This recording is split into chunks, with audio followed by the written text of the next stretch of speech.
Muchas gracias.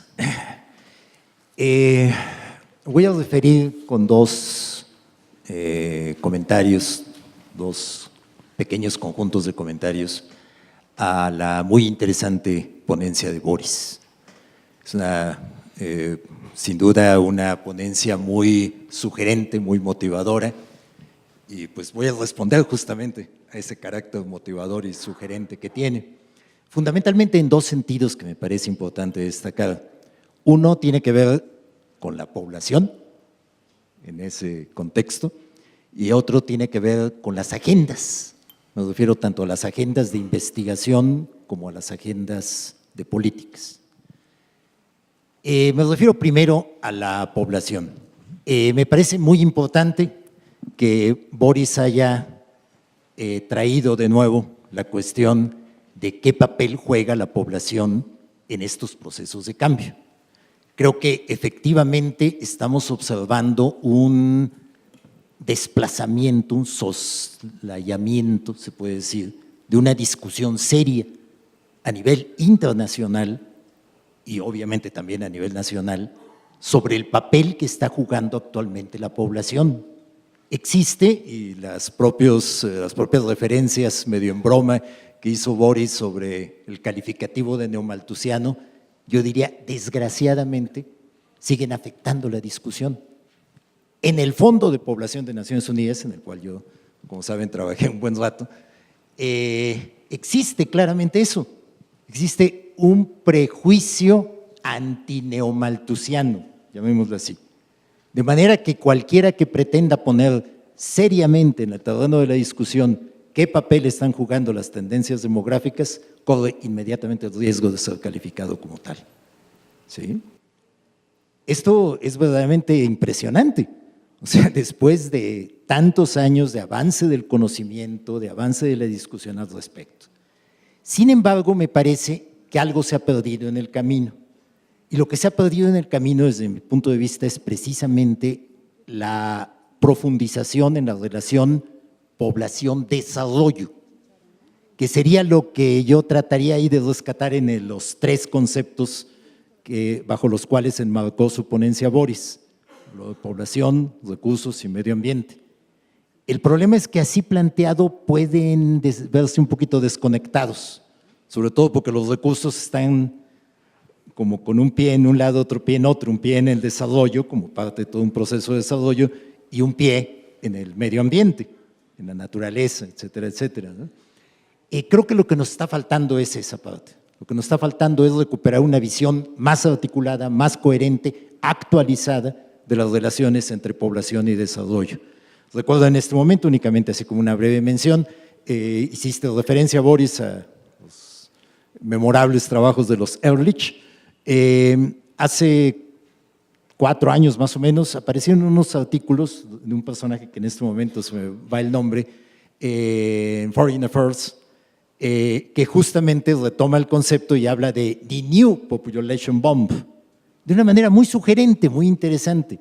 O sea, en el sentido de cómo, en esta perspectiva de recuperarlo con el desarrollo, hay que recuperar la población no solo como volumen, no solo como crecimiento, sino justamente, como bien decía Rosario, en todas sus dimensiones estructurales del proceso de envejecimiento, del cambio generacional, etcétera, y además con las nuevas tendencias del desarrollo, donde no podemos seguir hablando ya de los países altamente industrializados, los culpables y todos los demás, sino donde la dinámica del desarrollo económico, se está trasladando muy claramente a un nuevo grupo de países, estas potencias emergentes o como quiera que se les llame, todos estos grupos que andan de moda, ¿no?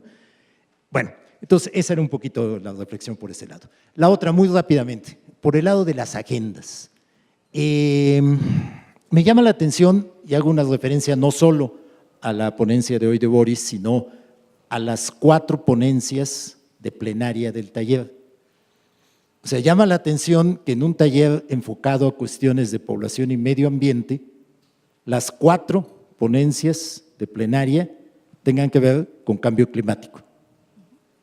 Ciertamente, el cambio climático, y esto huelga mencionarlo, es un fenómeno absolutamente fundamental y de enorme importancia global y todo lo que ustedes quieran.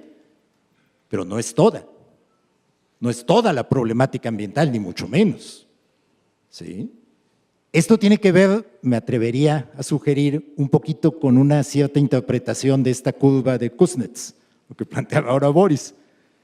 O sea, hay cosas que pueden mejorarse ambientalmente y de hecho los países de alto ingreso las han mejorado sustantivamente, aun cuando sigan teniendo una alta huella de carbono.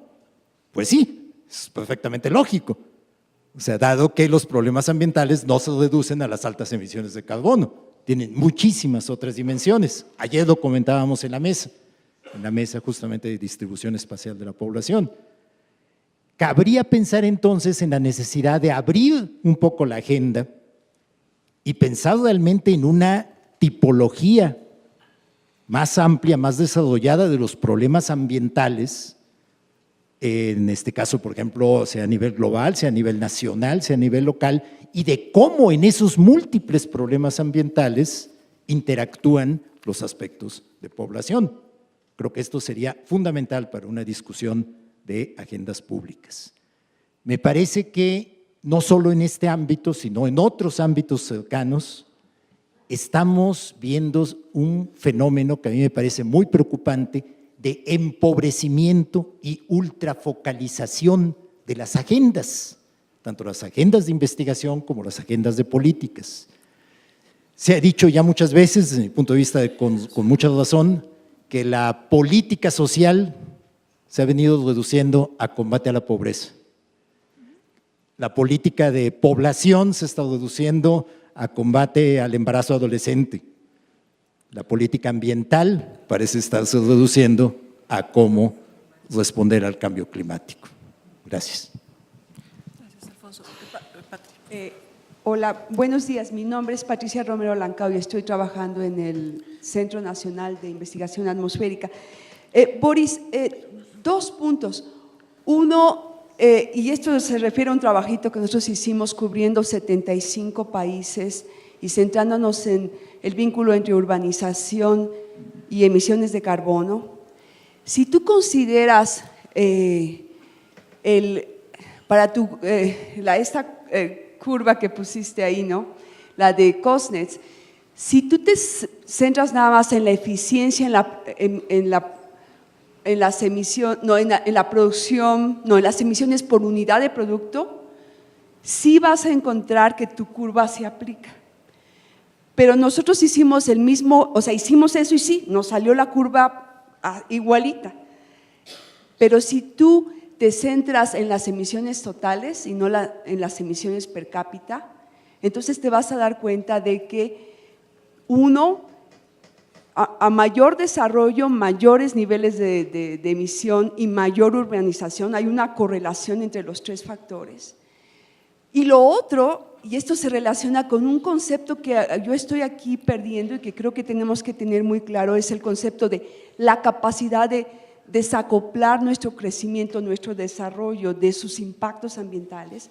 Lo cierto es que por más que tenemos innovaciones tecnológicas, por más que podamos usar las economías de escalas de las ciudades, lo cierto es que tanto en términos de consumo de agua, en términos de consumo de energía y de emisiones, no hemos podido desacoplar, totales, no hemos podido desacoplar nuestro crecimiento de sus impactos ambientales.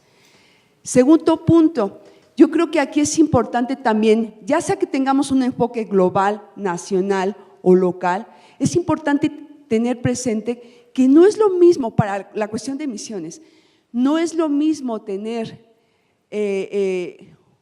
población, o sea, que tengamos un crecimiento de 1% de poblaciones de altos niveles de ingresos, de un estilo de vida como el que muchos de aquí tenemos, no es lo mismo, nuestros impactos globales son enormes, que tener poblaciones como con las que nosotros trabajamos en América Latina, en Asia, pobres, que crecen y nada más continúan afectando localmente sus condiciones de vida y continúan, y esto me vincula con la agenda de adaptación, y continúan sufriendo los impactos no solamente de sus propias condiciones de vida, pero también los impactos de nuestros estilos de desarrollo. y de nuestros estilos de vida. Entonces, ya sea que lo muevas a nivel de naciones, sí vamos a encontrar que algunas naciones emiten más que otras. A nivel de países vamos a encontrar que algunas regiones son más intensas y que tienen estilos de vida que afectan a otras. Y a nivel de sectores poblacionales, nos encontramos con que algunos de nosotros tenemos estilos de vida que tienen una huella ecológica más grande que la de otros sectores. Y tengo yo datos para probar esto, ¿no? Entonces, último punto, lo que sí estamos logrando y estamos discutiendo es cuál es para ciudades, cuál es el rol no solamente de las cuestiones poblacionales, pero también de la forma urbana. ¿Cuál es el rol de la forma infraestructura, de las infraestructuras y de los estilos de transporte que tenemos? Entonces, si incluimos esos factores, sí vamos a poder entender por qué, y si también incluimos cuál es para cambio climático, cuál es el origen de los energéticos que estamos usando, sí vamos a tener ciudades que emiten menos per cápita que otras. Ejemplos para América Latina con estilos de vida similares y con niveles de desarrollo similares. Río de Janeiro tiene una emisión per cápita de 1.9 toneladas por año. México, de acuerdo a los últimos datos que nosotros obtuvimos del inventario que se hizo de emisiones, México tiene 3.9, Ciudad de México. ¿Esto con qué tiene que ver? Tiene que ver con el hecho de que el Río de Janeiro obtiene hidroelectricidad. Bueno, ahorita ya se van a ir otra vez a petróleo, ¿no? Y nosotros dependemos del petróleo, ¿no? Entonces, densidad, infraestructura, cómo está articulada la forma de la ciudad y su función es fundamental. Entonces, yo creo, y con esto cierro, yo creo que si queremos analizar, tenemos que tener mucho cuidado y no nada más decir población en sí es lo que importa. Es la calidad de población, es en qué ciudad vive la población, es también estilo de vida de la población. Son varias dimensiones que tenemos que considerar.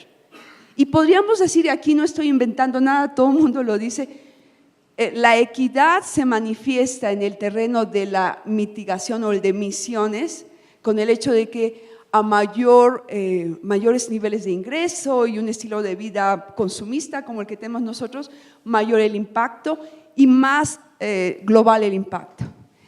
A menores ingresos, etcétera, más problemas con vulnerabilidad, etcétera. Entonces, insisto, o sea, sí es importante que si vamos a discutir este tipo de cuestiones, población, desarrollo, tengamos mucho cuidado y utilicemos las teorías y los datos y los indicadores que ya tenemos a nuestro alcance. Gracias.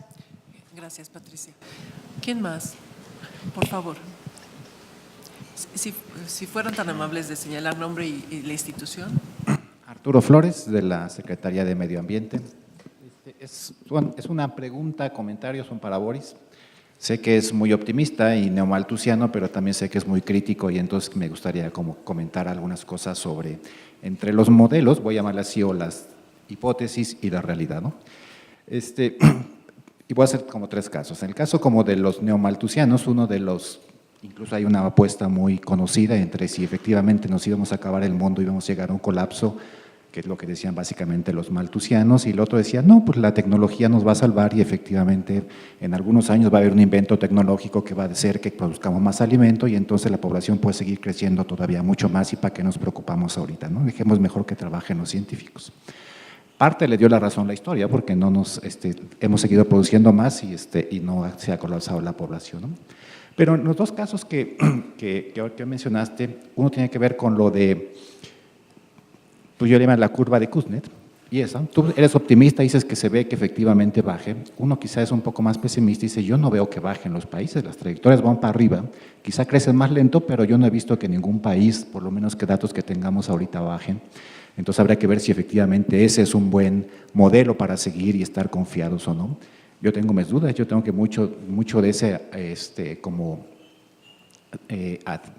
medio favorecimiento o cierta adhesión a ese concepto tiene que ver más porque pues, queremos en el futuro estar mejor, pero la verdad es que no sabemos cómo estamos ahorita y además no queremos detener el progreso en este momento o el modelo de desarrollo pensando que porque al final después no va a ir mejor, ¿no?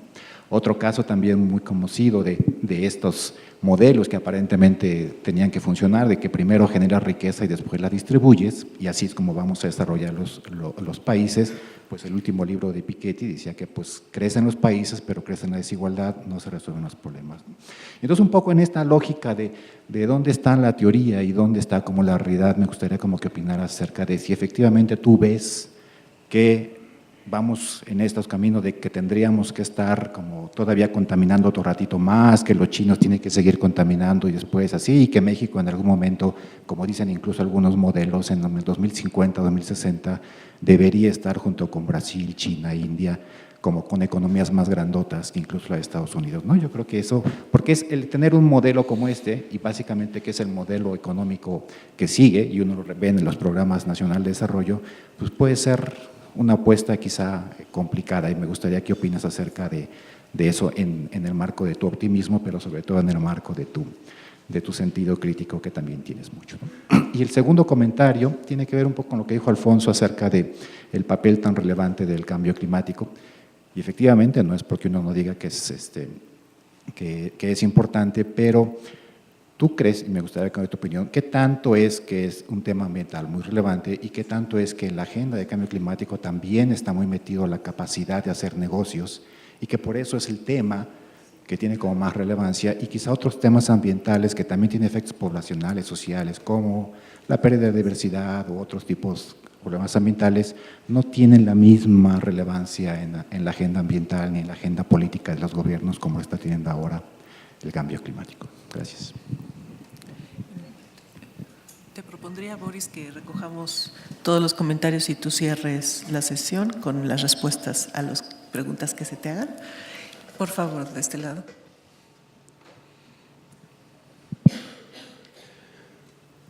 Hola, Eduardo de la Torre, del área de Geografía y Medio Ambiente del INEGI.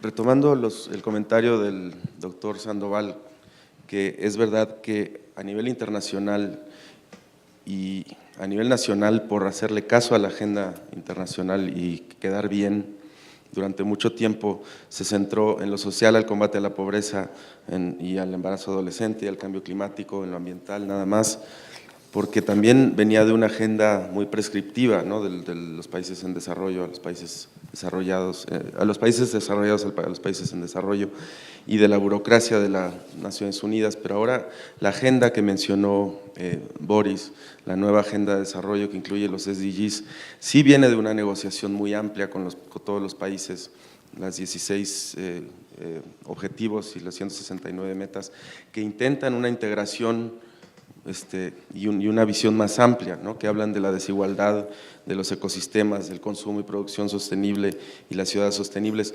Yo simplemente, ahora que justo ahora está la discusión, ya se hizo una propuesta de SDGs, pero ahorita está la discusión de cómo se van a integrar en la agenda y es a nivel nacional donde se va a definir los indicadores.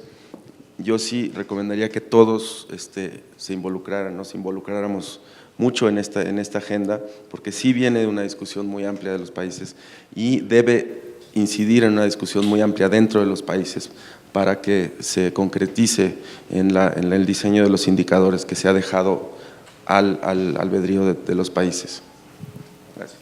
Gracias. Margarita Castillejos, de la UAM Xochimilco. El día de ayer yo presenté otros problemas ambientales que me parecen muy importantes. Yo he trabajado sobre todo con la contaminación del aire y me acuerdo cuando me decían que en los efectos en salud todo el mundo discutía que no era un tema importante y no era, con los datos que teníamos de Estados Unidos era suficiente. Después de mucho se vio que efectivamente teníamos que hacer algo con el problema de la contaminación del aire. Desgraciadamente solo se ha hecho en la Ciudad de México. Después empezó a discutir lo del cambio climático y nuevamente dijeron que no era muy importante, que no era cierto que hubiera tal problema. Ahora ya está como un problema prioritario, pero efectivamente hay muchos otros problemas a los que estamos siendo incorporados nosotros, que tiene que ver con decisiones políticas, como es, por ejemplo, el caso de la minería a cielo abierto. Y de verdad que a nadie le preocupa en este momento el hecho de que la cuarta parte de nuestro país esté concesionada a muchas mineras, por ejemplo, y que están contaminando, están terminando con recursos tan grandes como el agua, están contaminando los suelos y están afectando a las poblaciones.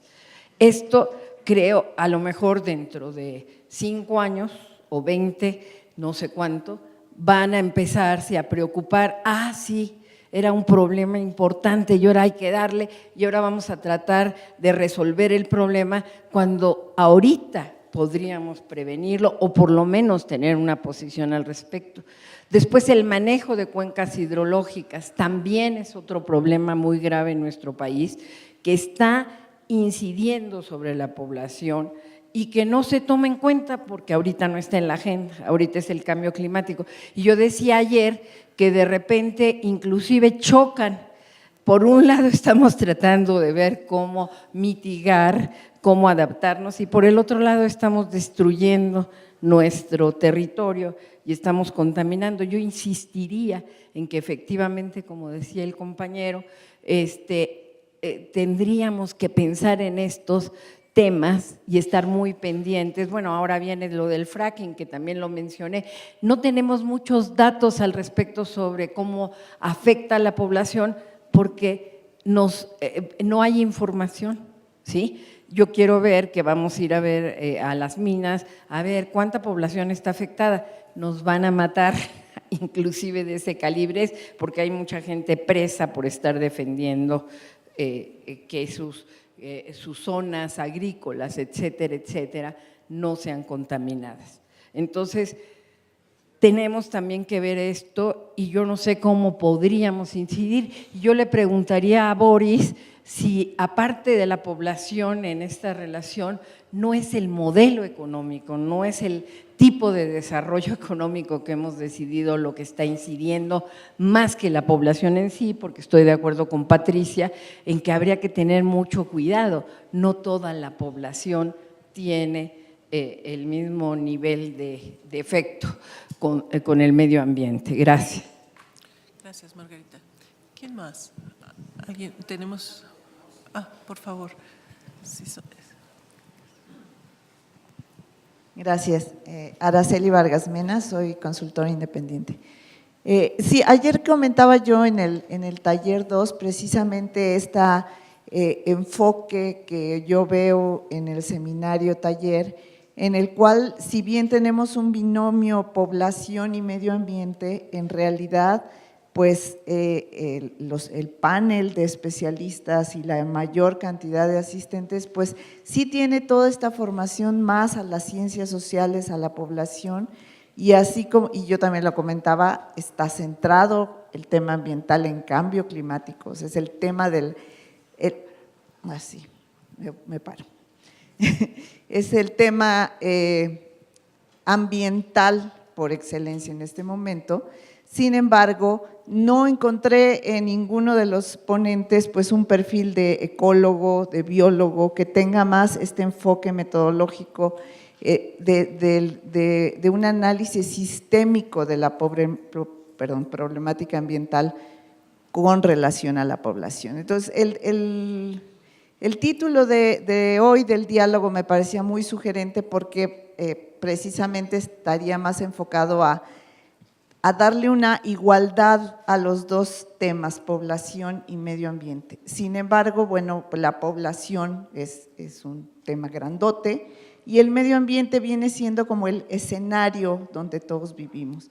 Pero creo que aquí también hay un problema cultural y el tema cultural no ha salido en las ponencias, en el cual cómo nos percibimos nosotros como especie dentro de un sistema natural, que si bien no podemos decir que somos una especie más, porque todas las consideraciones que ya hemos visto, sí somos parte de este sistema natural que es nuestro planeta. Entonces, a mí lo que me gustaría mucho ver en una siguiente sesión, por ejemplo, es ver qué piensan los ecólogos, cómo están enfocando desde las ciencias naturales, no desde las ciencias sociales como ha predominado aquí. ¿Cómo están los investigadores ambientales o ecólogos enfocando esta problemática de una manera sistémica?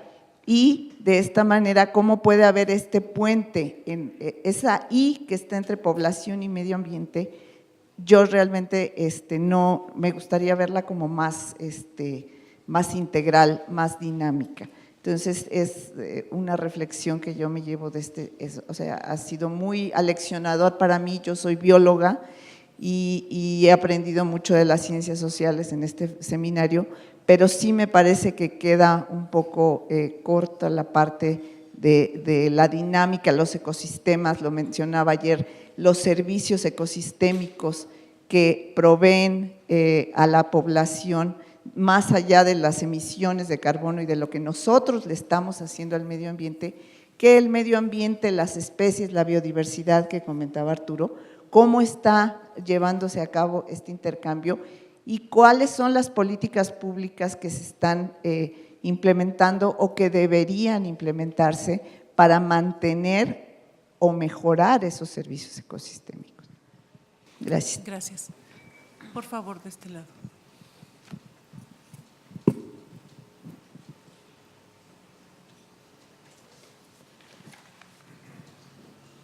Sí, buenos días. Rosalba Morales, estudiante de doctorado del Politécnico.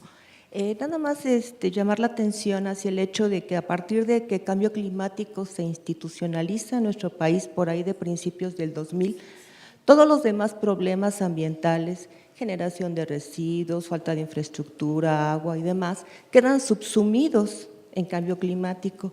Pero como que perdemos un poquito de vista que el cambio climático no tiene que ver con políticas ambientales. En nuestro país se ha enfocado como políticas energéticas.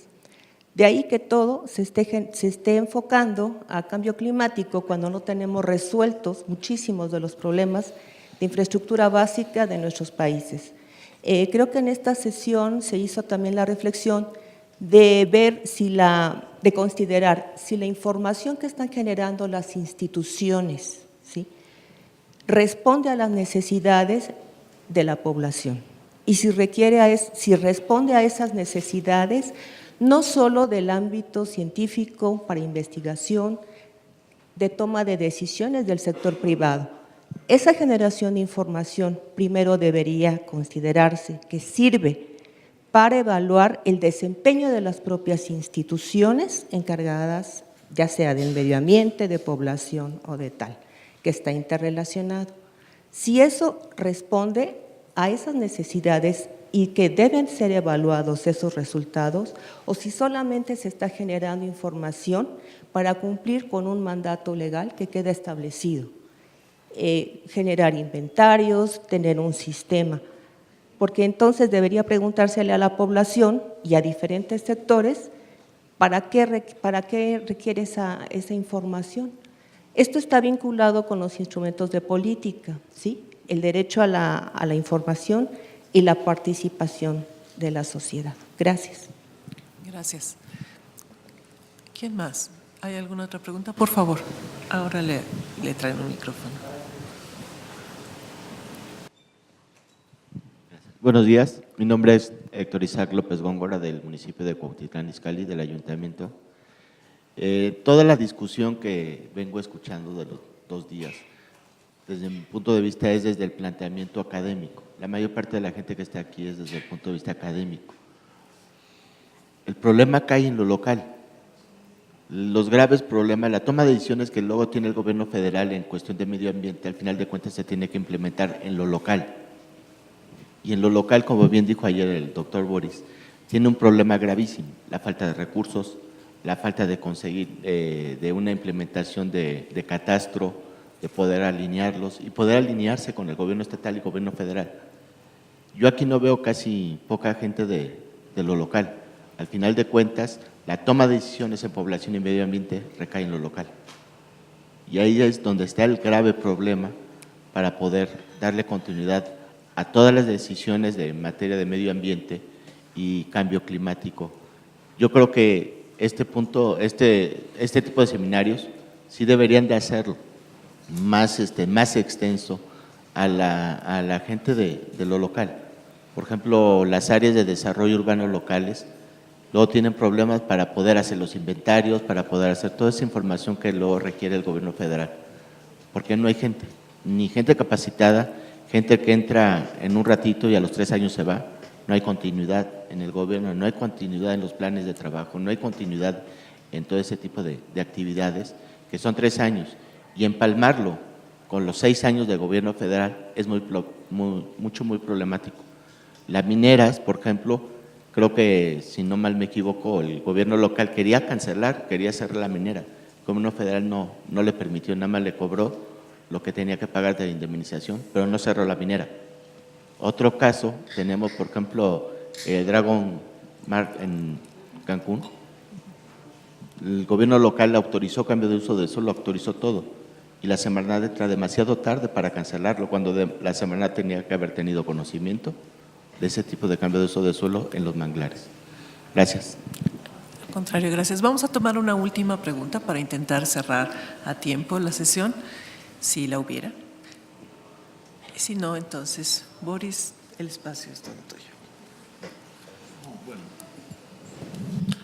Bueno, no, yo no puedo contestar absolutamente. A ver, ahí hay un texto, Araceli, que dice los 10 dilemas que enfrenta la humanidad. Y entre otros, la subida de la temperatura, la eliminación del plancton en los océanos, y entonces agreguemos la biodiversidad. No sé hasta qué punto está estudiada, ¿sí? Porque creo que no sabemos realmente el impacto que tiene esta pérdida de especies. Primero porque no conocemos todas. Entonces, ahí hay un problema tremendo y está vinculado a los servicios ambientales. O sea, lo que pasa allá arriba de los árboles está sosteniendo el servicio ambiental que presta el bosque y una serie de cosas. Claro, nos gustaría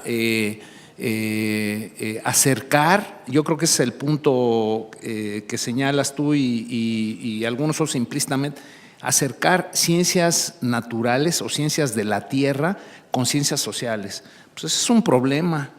Eso es un problema también de los biólogos y ecólogos y todo, de cómo incorporan e internalizan cuestiones de las ciencias sociales, las humanidades y cosas por el estilo. Yo creo que ahí hay un problema y ese es un punto clave, ese señalamiento. Yo me adhiero a la necesidad, digamos, de organizar y de empujar hacia la, construir el puente, reducir la brecha y cosas por el estilo. Yo soy geógrafo y la verdad es que estoy más interesado en leer lo que producen los geógrafos físicos en este binomio de no sé qué medio ambiente, desarrollo, no sé qué, naturaleza, sociedad y todo eso. Es una cosa muy, muy interesante. Y ahí están estos y aquí están los otros, ¿no? Están incluso en las librerías, geografía física, geografía social, humana, etcétera. Ese es un punto. No puedo contestar eso de que qué creo, así que soy optimista. No puedo contestar. Los ejemplos son que le seguimos dando al crecimiento, incluso en la política del país. Alguien ya lo dijo, la política el privilegio o la política o el enfoque de cambio climático, que abarca un montón de cosas. No es cambio climático y emisiones y energía, como alguien dijo, son muchísimas más cosas, pero sí está orientado al crecimiento. O sea, el discurso es como esquizofrénicos, me parece, en términos de la preocupación ambiental y empujar el crecimiento. Cualquier incremento, lo dije yo ahí, cualquier incremento, por incipiente, por marginal que sea, pues, si no nos desacoplamos, pues, si no cambiamos nuestra forma de vida, pues no va a tener efectos, es obvio, ¿no? Pues no sé qué hacer con tantas cosas. Más bien, yo creo que la idea era que la gente intercambie ideas y cosas por el estilo. Fíjate, Pati, tienes toda la razón. Aquí habría que discutir. Tú dices que es una cuestión empírica y hay datos. En efecto, un individuo que, como a veces nos dicen que nace en Canadá o en Estados Unidos y y consume 77 vacas a lo largo de su vida, frente a un individuo que no consume más que la colita, no sé qué, o nada, o no las ve ni siquiera, pues hay una enorme diferencia. Pues ese es el dilema. O sea, el dilema es precisamente ese en el plano global. En el plano local o regional tiene que ver con otras cosas, lo señala el compañero de Cuautitlán. Pues tiene que ver con, y otros que ustedes dicen, tiene que ver con igualdad, con cultura, con ética, con moral, con todo un montón de cosas. Ese es un problema. Y mira, fíjate, yo estaba viendo, por ejemplo, es muy interesante esto de la apuesta a las grandes metrópolis, a las grandes ciudades, porque el 50, 70, no sé qué por ciento, 70% del crecimiento demográfico del mundo en los próximos, al 2050, se va a concentrar, 90% se va a concentrar en las grandes ciudades. Se me hace, no estoy seguro cuál sea el dato, pero fíjate, Nueva York y San Francisco tienen un promedio de emisiones per cápita menores al promedio de Estados Unidos. Shanghai y Beijing tienen igualito emisiones, más o menos 12 toneladas, 11, 10 a 15 a 12 toneladas per cápita anual, igual que Beijing, y son ciudades eficientes, Nueva York y San Francisco eficientes en el contexto norteamericano, pero Beijing y Shanghai, un ejemplo de lo que está pasando y tienen un consumo que parecería eficiente, pero que frente al promedio nacional es 3 o 4 veces más, porque China tiene 3 o 4 toneladas anuales y Shanghai más, o que Beijing, o al revés, porque una digamos su base, su balance energético es más hacia el carbono y el otro es más hacia el petróleo, el gas natural. Entonces ahí hay una diferencia. Entonces no es fácil entonces el asunto, pero sí tienes razón, es muy importante. El otro aspecto que me gustaría resaltar, y perdóneme que no puedo ver todo, pues, nos quedamos aquí toda la mañana, ¿no? Pues, o sea, por ejemplo, lo que dice Alfonso, ¿no? Pues, sí. A ver, la escala es básica, yo creo. O sea, la escala es básica. Yo creo que la escala es básica.